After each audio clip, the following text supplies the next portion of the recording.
रायगडच्या पालकमंत्री पदावरून महायुतीत पुन्हा राजकीय जुगलबंदी सुरू झाली आहे. खासदार सुनील तटकरे यांच्या दाव्यावर आमदार महेंद्र दळवी यांनी आक्रमक भूमिका घेत पालकमंत्रीपदाचे श्रेय देऊ नये असा टोला तटकरेंना लावला आहे. रायगडच्या पालकमंत्री पदावरून महायुतीतील अंतर्गत राजकारण पुन्हा एकदा समोर आलंय. मंत्री भरत गोगावले यांची पालकमंत्री म्हणून नियुक्ती करण्यात आपलाही पुढाकार होता असा दावा खासदार सुनील तटकरे यांनी केलाय. मात्र त्यांच्या या दाव्यावर आमदार महेंद्र दळवी यांनी आक्षेप घेतलाय. तटकरे यांनी पालकमंत्री पदाचे श्रेय घेऊ नये असे म्हणत दळवींनी त्यांच्यावर निशाणा साधलाय.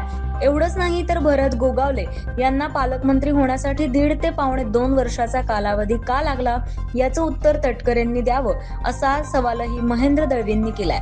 त्यामुळे रायगडच्या पालकमंत्री पदावरून महायुतीत पुन्हा मतभेद चव्हाट्यावर आलेत.